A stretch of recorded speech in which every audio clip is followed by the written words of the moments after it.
Itu yang kedua. Kemudian yang ketiga, wasalisu utawi kang kaping telu. Wasalisu utawi kang kaping telu idza qara'ta. Idza qara'ta ing dalem are kalane maca sapa sira al ilma ing ilmu. Au tolak tahu utawa ngulangi utawa bibinau sapa sira ing ilmu. Artinya mutolaah, mempelajari kembali ing ilmu. Yang bagi sayugyo opo ayakuna yang to ono opo ilmu iku ilman rupa ilmu yasluhu kang pantes, yasluhu kang pantes, kang mantesi utawa yasluhu kang ngapii opo ilmu kolbaka ing ati sira wa yuzakki lan kang bisa bersekake opo ilmu nafsaka ing awak sira. Ketika sampean belajar ilmu atau ingin mengulangi pelajaran-pelajaran yang ada, pastikan ilmu yang sampean baca, ilmu yang sampean pelajari adalah ilmu yang bisa memperbaiki hati jenengan dan bisa mensucikan jiwa jenengan. Nyapa kok kaya gunung? Kamalau alimta kaya oleh lamun ngerti sapa sira anna umroka sak temene umur sira iku ma baqiya ora bakal tetep ghairu usbu'in sak liyane seminggu. Seperti sebuah penggambaran, seandainya sampean tahu bahwasanya kehidupan sampean itu tidak sampai 1 minggu, maka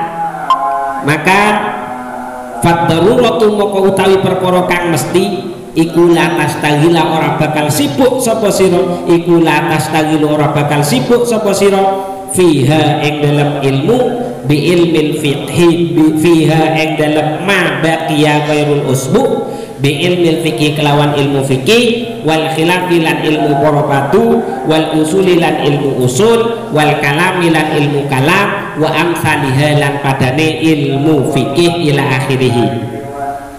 Itu jadi kalau sampean belajar, sampean mengulangi pelajaran, pastikan pelajaran yang sampean pelajari atau ilmu yang ingin sampean kuasai adalah ilmu yang bisa memperbaiki hati dan bisa mencucikan jiwa. Karena kenapa kok seperti itu? Penggambarannya adalah seandainya kamu tahu bahwasanya umur kalian itu tidak akan sampai 1 minggu, maka pasti kamu tidak akan menyibukkan diri untuk mempelajari ilmu-ilmu seperti halnya ilmu fikih, ilmu perdebatan, ilmu usul, ilmu kalam ataupun ilmu yang lainnya. Sampean tidak akan mempelajari ilmu itu. Pasti yang akan kalian pelajari itu adalah, ya kan, li'annaka karena ilmu-ilmu fikih, ilmu khilaf, ilmu usul itu adalah li'annaka krana sak temene sira iku ta'lamu ngerti sapa sira anna hadhil ulumi sak temene ikilah ilmu iku la tunika orang butuhne sapa sira ing ilmu. Karena ilmu fikih, ilmu usul, ilmu kalam dan sejenisnya itu tidak sampean butuhkan. Kenapa? Karena sampean tahu umur sampean wis kurang seminggu, nggak mungkin sampean karep belajar ilmu fikih mana, nggak mungkin. Karena menurut sampean ilmu fikih itu gak penting, misal karena umur sampean karek seminggu kok. Lalu apa yang akan sampean pelajari? Baltas tagilu balik bakal sibuk sapa sira bimuraqabatil qalbi kelawan marakno ati wa makrifati sifatin nafsi lan ngaweruhi maring sifat-sifate jiwa wal i'radi lan mengo anil alaikid dunya saking persambungan kelawan urusan dunya wa tuzakkilan bakal berseake sira nafsaka ing awak sira anil akhlaqi saking akhlak-akhlak azami mati kang kotor utawa kang ala wa tasdahilu lan bakal sibuk sapa sira bi mahabbatillahi kelawan demen maring Gusti Allah wa ibadatihi lan ibadah maring Gusti Allah wal ittisafi lan gawe persifatan bil awsafil hasanati kelawan pira-pira sifat yang bagus. Pasti ketika sampean tahu umur sampean itu dekat, sudah tidak nyampe 1 minggu lagi, yang akan sampean sibukkan tidak lain adalah dengan terus melihat hati sampean sudah baik apa betul maring Gusti Allah, ya kan? Terus nafsu sampean iku wis kejogo apa ora, ya kan? Yang kedua itu pasti sampean akan menjauhkan diri dari urusan dunia, isinya mesti ibadah terus. Lah wis ate mati kok Pak, kurang seminggu. Gak mungkin sama nanti belajar ilmu fikih mana. Pasti yang akan sama pelajari adalah bagaimana caranya dekat dengan Allah dan bagaimana caranya mencari pundi-pundi amal sebagai bekal menuju akhirat. Makanya itu yang harus sama ingat ketika mau belajar sebuah ilmu, maka cari ilmu yang sekiranya itu bermanfaat untuk diri kita. Gambarannya lek sampean wis duwe umur kira-kira kurang seminggu. Gak mungkin sama nanti belajar ilmu fikih mana, gak mungkin sama nanti belajar ilmu bahasa Arab mana. Tapi pasti yang akan sama pelajari piye carane sholat sing bener, piye carane sholat sing diterima, piye carane ati iki duwe keyakinan sing mantep maring Gusti Allah. Krono seminggu kas aku ati madhep maring Gusti Allah. Itu jelas seperti itu. Jelas seperti itu sudah. Makanya sekarang pertimbangan kita mau belajar harus mengarah ke sana. Harus mengarah ke sana. Mengarah kepada hal-hal yang bisa mengarahkan kepada sifat-sifat yang terpuji. La yamuru wa la yamuru lan ora lumaku ala abdin ing atase kawula apa yaumun sedina wa lailatun lan suwengi illa wa yumkinu angin mungkin ayyakuna yata'ana apa mautuhu matine abad iku fihi tetap yang dalam ya yaum. Kenapa seperti itu yang harus saya sampaikan? Karena tidak memungkinkan, karena tetap akan terjadi sebuah kemungkinan bahwasanya dalam satu hari satu malam masih bisa dimungkinkan akan terjadinya kematian. Artinya lek sampean belajar atau belajar ilmu tetap diorientasine sing kirane manfaat gawe matine sampean. Makanya doa saya itu, ini doa dari Dewi Aisyah ya, yang dibaca itu 25 kali ketika kita mau tidur. Doanya itu adalah Allahumma barik li fil mauti wa fi ma ba'dahu. Disuruh baca sebanyak 25 kali sebelum tidur. Allahumma barik li fi mauti wa fi ma ba'dahu. Ya Allah, berikan keberkahan saya dalam kematian dan keberkahan juga setelahnya kematian. Itu dari Dewi Aisyah, disuruh baca sebanyak 25 kali sebelum tidur. Karena mau tidak mau kematian itu kan paling dekat dengan diri kita. Cuman kadang awake dhewe gak rumongso. Apa janjian tak kematian? Enggak kan? Nah, maka kalau kita sadar bahwasanya kematian kita itu senantiasa dekat, maka seharusnya kita belajar sesuatu itu yang bisa menyamankan kita menghadapi kematian dan bisa menyamankan kita kelak di akhirat. Kudune ngono, gak patek fikih-fikihan, gak patek perdebatan, gak patek ilmu usul. Itu akhirnya seperti itu. Ya wajar, ini yang diomongi oleh Imam Al-Ghazali, santrinya itu wis mari ngaji sembarang kalir Pak. Ya kan iya, ceritanya kan seperti itu. Dia sudah alim, ihya sudah dibaca, semua dibaca, pingin satu fatwa yang bisa menenangkan dirinya dan sekiranya bisa tentram kelak di akhiratnya Allah Subhanahu wa ta'ala. Nah ini yang dipesankan. Ya kon lek wis ngerti kaya ngono, kon lek ati ngulangi maca kitab, maka cukup pelajari yang sekiranya bermanfaat untuk kamu bisa menghadapi kematian dan setelahnya kematian. Nah, doa yang sering saya baca itu dari Dewi Aisyah, keterangannya ada di dalam kitab Nashihul Ibad. Allahumma barik li fil mauti wa fi ma ba'dahu. Suruh baca sebanyak 25 kali. Itu setelahnya di dalam kitab Nashihul Ibad itu ada riwayat dari Dewi Aisyah, seingat saya. Oke, lanjut. Ya ayyuhal waladu do anak ingsun. Isma' ngrungokno sapa sira minni saking ingsun kalaman ing gunem ing omongan akhir kang akhir kalaman akhir kang akhir kang weneh wa tafakkar lan mikir-mikir sapa sira fihi ing dalam kalaman hatta tajidah hingga nemu sapa sira khulason ing kesimpulan. Sekarang dengarkan kalimat-kalimat terakhirku sampai kamu bisa mengambil sebuah kesimpulan dari semua tulisan yang aku tulis mulai dari awal. Pertama, lau annaka lamun sak temene sira iku ukhbirta den kabari sapa sira annas sultana sak temene ratu ba'da usbu'in ing dalam sause seminggu. Jadi setelah 1 minggu ini ada seorang raja yaji uka kang bakal teko sapa sultan za ing sira zairon hale gelem ziarah. Sekarang bayangkan seandainya sebentar lagi ada seorang raja atau pejabat besar akan datang ke rumah kamu. Iklam ngerti sapa sira annaka fitil kalmuddati. Iklam ngerti sapa sira annaka sak temene sira fitil kalmuddati ing dalem mengkono-mengkono mungso la tasdaghilu ora bakal sibuk sira illa bi islahima angin kelawan bagusake perkara alim ta kang ngerti sapa sira anna nadhra sultani sak temene peningale ratu iku saya kau bakal tumiba apa nadhru alaihi ing atase emak min siyabi bayane saking kelambi wal badani lan awak wadari lan omah wal furasi lan kasur wa ghairiha lan liyane mengkono-mengkono siap. Pertama yang harus sampean pikirkan adalah sekarang bayangkan seandainya dalam 1 minggu lagi ada seorang raja atau pejabat besar akan mengunjungi kamu.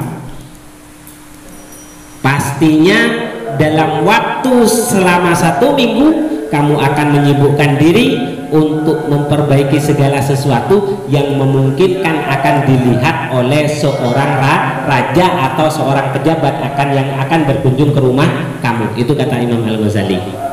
Kon lek ketekoni ratu mesti awakmu akan mempersiapkan semuanya agar tampak menjadi baik. Ya. Iki bayangno.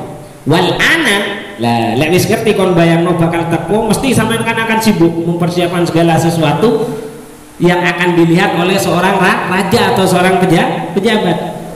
Wal ana moko lan ing dalem saiki tafakkar mikir sapa sira ila maring perkara usir tu kang awis asih kang wis awe isyara sapa ingsun bi kelawan ma fa innaka moko sak temene sira iku fahimun wong kang duweni pemahaman. Al kalamu utawi omongan al fardu kang siji iku kudune yakfi cukup al kaisa ing wong kang cerdas. Dari ungkapan itu seharusnya kamu sudah bisa mengambil kesimpulan karena aku yakin engkau itu adalah orang yang cerdas, kata Imam Al-Ghazali.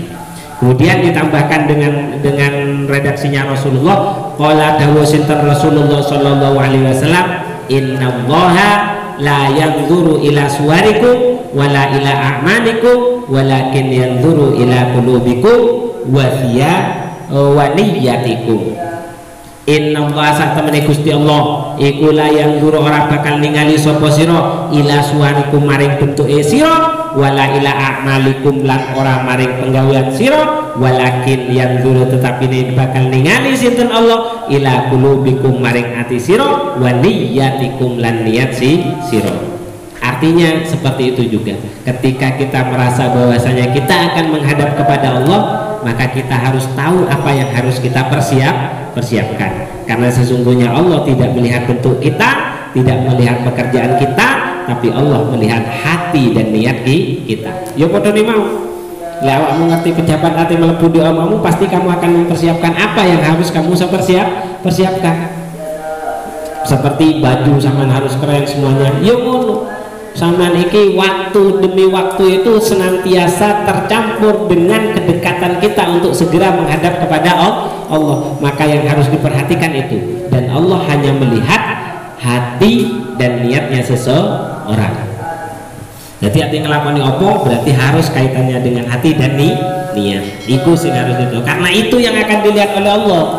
Dan Allah itu bukan makhluk seperti halnya raja yang mau datang. Lek raja paling sama nyiapno ono sing gak tepat tutup mari. Lek pangeran gak iso, Pak. Lek pangeran gak iso. Nah, itu yang harus sampean jadikan pertimbangan kata Imam Al-Ghazali. Wa in aradtalan lamun karep sapa sira ilma ahwalil qalbi, ing ilmu kondisine ati, fanzur delok sapa sira ilal ihya'i mari kitab ihya wa ghairihi lan liyane kitab ihya min musannafati bayane saking pira-pira karangan ingsun. Wa hadza utawi ikilah ilmu iku al ilmu wa hadzal ilmu utawi ikilah ilmu iku fardu ainin dadi fardu ain wa ghairu utawi liyane ikilah ilmu iku fardu kifayatin fardu kifayah illa miqdar ma yu'adda bihi angin kelawan kadare perkara yu'adda kang bakal den lakoni apa bihi ma apa bihi kelawan ma apa faraidullahi kefardane Gusti Allah. Untuk yang lain itu adalah fardu kifayah sesuai dengan kadar kebutuhan untuk bisa melaksanakan fardunya Allah Subhanahu wa taala. Kemudian didoakan yuwaffiqallahu taala hatta tahassilahu. Yuwaffiquka mugi-mugi paring pitulung sinten Allah ing sira sinten Allah taala hale maha luhur sinten Allah hatta tahassulahu hingga bisa ngasilake sira ing ilmu ahwalil qalbi. Jadi belajar ilmunya hati, jogo keyakinan sing tepat, jogo niat sing bagus, itu bagian teko fardu ain karena itu dimiliki masing-masing orang. Itu adalah beberapa hal ucapan-ucapan terakhir yang ditekankan oleh Imam Al-Ghazali setelah menulis semua tulisan ini untuk santrinya. Apa saja? Sekali lagi, pertama ilmu le awake dhewe iku bakal madhep maring pangeran iku gak ndelok modelmu, gak ndelok penggaweanmu, tapi ndelok hatimu karo niatmu. Berarti orientasi kita karena kita sadar Allah senantiasa melihat diri kita, terus tata hati kita dan terus tata niat. Kalau ingin mengetahui ilmu tentang menata hati, lihat kembali di dalam kitab Ihya. Tebel lah, gak atam lah, aku sing moco gak atam. Warrabi'u tawi kang kaping 4 iku alla tajma'a yen to orang ngumpul sira minat dunia saking dunia aktsara min kifayati sanatin luwe akeh tinimbang saking kecukupan setahun. Yang nomor 4, jangan kau kumpulkan urusan dunia itu lebih banyak dari hal yang sampean butuhkan selama satu tahun. Mikir mesti mikir kalau usah ngumpulno jadi lek setahun itu gak penting. Bahkan di dalam kitab Nasha'ihul Ibad juga dawuhnya Rasulullah kepada Abidzar. Abidzar itu sahabat Abidzar itu adalah sahabatnya Rasulullah yang sering mendapatkan petuah dari Rasulullah, omongan kata Rasulullah terkait dengan baiknya hidup fakir. Jadi suatu ketika Rasulullah itu gandeng Abidzar, digandeng kayak gini, digandeng. Tapi Rasulullah itu masih ngomong di Abidzar, hei Abidzar, antara aku dan awakmu, antara aku karo awakmu iki ono benteng yang tidak akan bisa melampaui benteng ini kecuali orang-orang yang meringankan dirinya dalam urusan dunia. Jadi padahal digandeng Abidzar itu kalau Rasulullah itu digandeng, padahal digandeng, tapi Rasulullah tetap berkata kepada Abidzar, wahai Abidzar, ketahuilah antara aku dan kamu ada penghalang yang tidak akan sanggup menghancurkan penghalang ini kecuali orang-orang yang meringankan hidupnya dalam urusan dunia. Kemudian ditanya, ya Allah, apakah aku itu termasuk orang yang meringankan diri dalam urusan dunia atau merasa berat dengan urusan dunia? Itu pertanyaannya. Dijawab oleh Rasulullah, apakah kamu ada yang mau dimakan untuk besok? Ada. Apakah kamu ada sesuatu yang akan kamu makan untuk lusa? Ada. Apakah kamu ada yang akan kamu makan untuk 3 hari berikutnya? Ada Rasul. Tidak ada ya Rasul. Abidzar memang seperti itu. Tidak ada ya Rasul. Ketahuilah orang yang melemahkan dirinya atau orang yang meringankan dirinya ada untuk urusan dunia itu adalah orang yang memiliki penghidupan lebih dari 3 hari. Nasha'ihul Ibad lagi. Itu langsung digandeng Rasulullah karo Abidzar. Padahal digandeng, Abidzar, ketahuilah kelak antara aku dan kamu yang seperti ini itu masih akan ada penghalang. Jadi ya itu bahasanya Rasulullah seperti itu. Dan yang bisa menghancurkan penghalang ini adalah mereka-mereka yang meringankan hidupnya dalam urusan dunia. Jadi Abidzar itu cuma persiapan hidupnya saiki karo sesuk. Jadi hari ini dan besok, untuk 3 hari tidak ada sudah. Tidak ada. Artinya Ya itu tadi, sebenarnya dalam kehidupan dunia kita yang diminta itu ojo turah Pak, cukup njupuk kak butuhannya ae gitu. Itu mesti mikir. Padahal kalau di dalam Al-Qur'an kan jelas diomongkan, nyapa wae ngumpul-ngumpul dunya kok karo manuk sing metu isu apa sing metu lapar balik warak. Sesuk ngono maneh metu lapar balik warak. Kayak gitu terus. Itu mesti mikir, iki tenanan ta ora? Mesti cari cara-cara yang lain. Ya ada, king berhubung kita kaya ngene, ya enggak kata jelas. Terus marrabiu ya itu ya marrabiu. Lah, enggak percaya sih, karena kaya oleh ana sinten Rasulullah sallallahu alaihi wasallam. Iku yu'iddu milang-milang sinten Rasul libati hujratihi maring sebagian garwane Rasul. Jadi dijatah sebagian istri Rasul. Wa qala lan jawab sinten Rasulullah, Allahumma do Allah ij'al muki lan donga sinten Rasulullah, Allahumma do Allah ij'al muki dadekno tuan ku ta'ali Muhammadin kafafan kekuatan kebutuhan pokok keluargane Kanjeng Nabi Muhammad kafafan kecukupan. Walam yakun, kata Imam Al-Ghazali, walam yakun tetapi ne ora ono sinten Rasul iku yu'iddu milang-milang sapa Rasul zalika ing mengkono-mengkono kut kebutuhan pokok likulli hujuratihi maring saben-saben keluargane Rasulullah. Tapi tidak semuanya dibagi oleh Rasulullah, enggak. Balkana balik ono sinten Rasul iku yu'idduhu ngitung sinten Rasul liman maring hujrah liman maring wong atau istri Rasul alima kang ngerti sinten Rasul anna fi qalbiha sak temene ing dalam atine hujrah utawa garwane Rasul dufan utawi sifat lemah. Jadi yang dijatah kalau Rasul rata-rata istri yang masih memiliki keyakinan yang lemah, koyo hati mangan, koyo hati mati, iku laki dijatah rada lebih. Wa amman anapun utawi gar kanat kang ono sapa man iku suhbata yakinin garwa sing duweni keyakinan mantep maring Gusti Allah, famakana moko ora tau ono sinten Rasul iku yu'iddu milang-milang utawa ngitung-ngitung memperhitungkan sapa Rasul laha maring sahibah illa kuta yaumin angin kebutuhan pokok yang dalam sedina au nisfin utawa setengah dina iku Rasulullah. Tapi bojone nerimo Pak, tapi bojone nerimo. Rasulullah pinter gawe bojone iso nerimo. Lek sampean aja coba-coba kaya ngono, aku wis mari soalnya.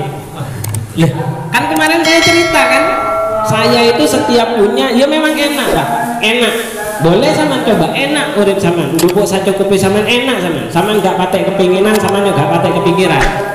Cuman keluargane sama ya butuh sama pikirno. Loh enak memang, enak hidup kita itu enak. Kalau seperti itu enak. Jadi gak patek sumpek ngono. Duit ya wis kan duit wis menang karena kita kebiasaan seperti itu. Akhirnya duit yang menang kan duit ya wis biasa aja kan duit ya wis menang. Kalau kita hanya mengambil itu, enak Pak urip kayak gitu enak. Tapi ya itu tadi istri yang di belakang kadang wis kadung ngerti. Nah, saya dulu seperti itu. Begitu saya dapat gaji sudah saya kasih kepada istri. Tapi kan saya masih punya kegiatan yang lain toh. Nah, setiap saya punya kegiatan saya cuma ambil 3. Mangan, rokok, bensin. Wis cukup itu toh. Mangan, rokok, bensin. Mentok saya pegang itu uang 50.000 lah. Mentok itu sudah. Mentok. Cuman anehnya ya, setiap uang itu saya sisa 2.000 itu pasti ada lagi sudah. Kalau gaji pokok pasti saya kasihkan ke istri sudah.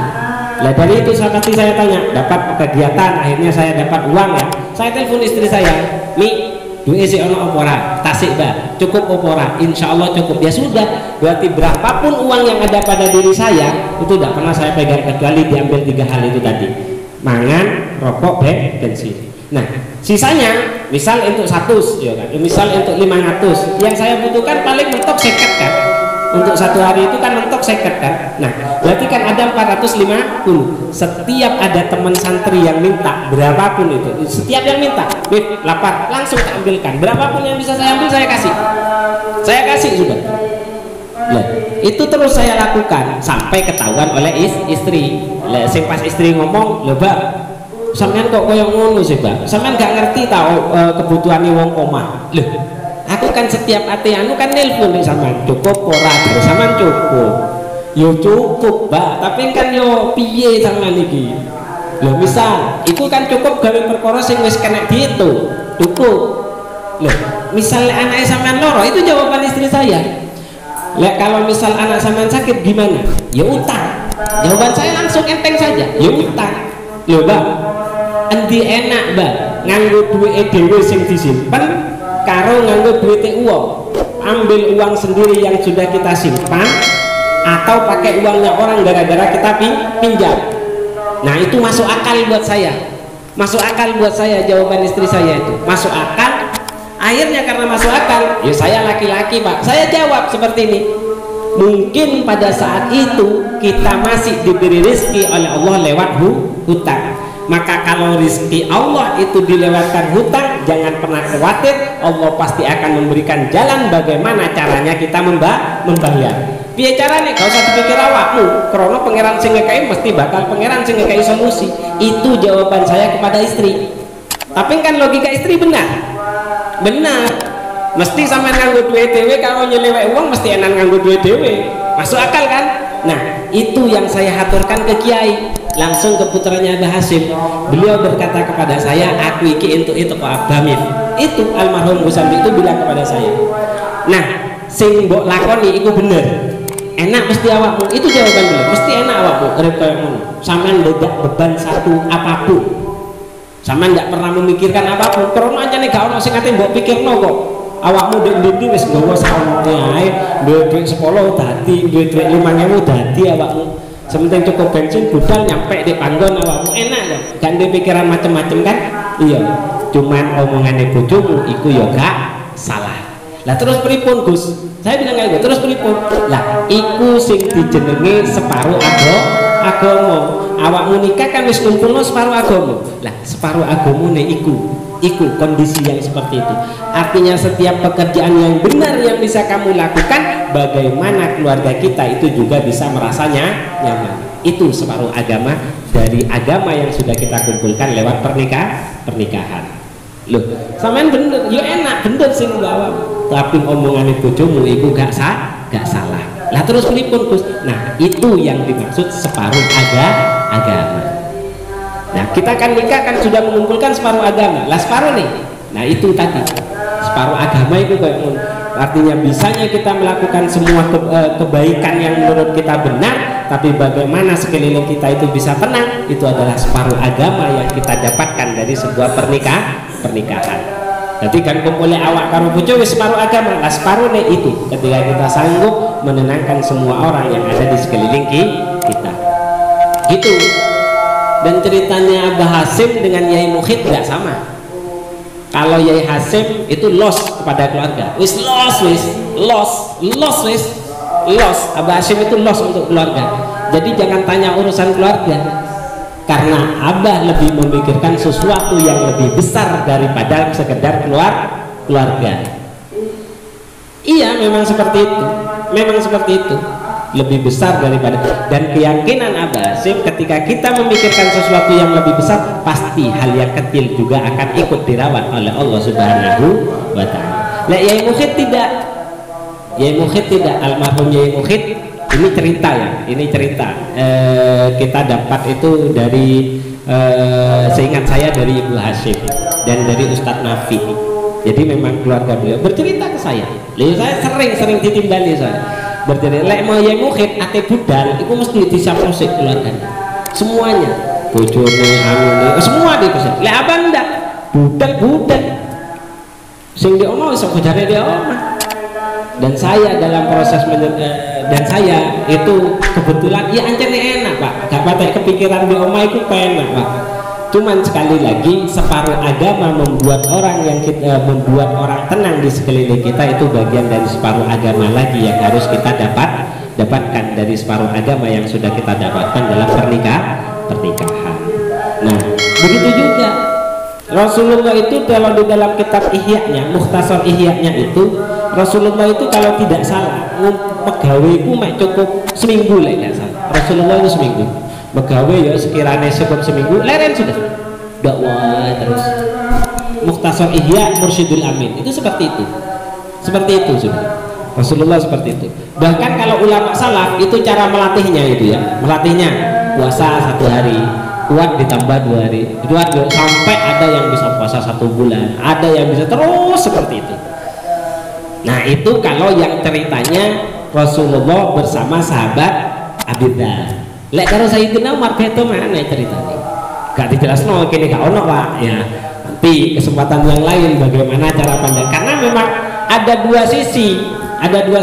Kalau kita milih fakir bagus, tapi apakah milih kaya salah? Ya enggak. Ada sebuah ungkapan yang menarik. Ceritanya Imam Syafi'i dan Imam Malik. Imam Malik kan terkenal kaya, Imam Syafi'i terkenal miskin.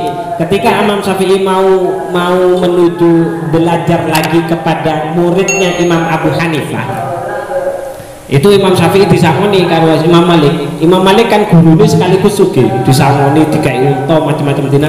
Kemudian ditanya, "Lah Imam Syafi'i ini melarat dari Bapak." Bahkan sebagian riwayat Imam Syafi'i belajar iku kaos sing digawe nulis hafal cuci, tulis hafal cuci, kayak gitu Imam Syafi'i. Saking gak duweni Imam Syafi'i. Tapi pernyataan Imam Malik gimana kepada Imam Syafi'i waktu ditanya Imam Syafi'i, piye perasaanmu dengan kefakiran yang Allah berikan kepadamu? Apa jawabannya Imam Syafi'i? Jawabannya Imam Syafi'i itu adalah, saya bersyukur kepada Allah karena dengan kefakiran ini minimal aku diringankan dalam satu urusan tentang masalah harta. Itu kata Imam Syafi'i. Jadi Imam Syafi'i sing ringan kan, pitakone gak patek akeh. Sama lek dunya ditekoki sama sepeda motore gawe apa, gawe dendi, arete gawe apa. Lah iya Pak. Satu kali urusan itu dunia itu ya halal itu dihisap Pak. Ya, halal itu dihisap. Dunia itu halalnya itu dihisap. Hisapnya dunia itu 40 untuk satu benda itu tidak selesai. Tekoni karo malaikat sing koyo ngono sama. Ya kan? Nah, itu Imam Syafi'i dijawab, aku bersyukur kepada Allah dengan kefakiran yang telah aku miliki karena Allah sudah mengurangi satu beban akan harta. Tapi Imam Malik ditanya juga, bagaimana kamu dengan kelebihan harta yang kau miliki? Jawabannya Imam Malik, aku bersyukur kepada Allah atas limpahan harta yang aku miliki karena aku dipercaya untuk bisa melakukan sesuatu yang lebih. Lah, beda kan? Artinya ketika orang itu sudah bertakwa, apakah dia diberi kekayaan ataupun diberi kefakiran, semuanya itu sama saja, tetap orientasinya hanya kepada Allah Subhanahu wa ta'ala. Beres, clear lah kayak ngono. Artinya karena ujiannya sama, kaya dan miskin itu sama, ujiannya sama. Yang saya ketahui pada saat itu saya aktif dalam dunia pendidikan seperti hanya sekolah, orang yang konsultasi dari keluarga yang banyak konsultasi ke saya, ini ujiannya kayak gini. Kalau orang kaya itu bingung bagaimana caranya anaknya mau sekolah. Itu wong sugih-sugih rata-rata iku susah gara-gara anake iku bingung piye carane gelem sekolah. Piye carane anake sekolahe gelem rajin. Dia gak mikir wis ada sekolah dan dia siap dia bondo.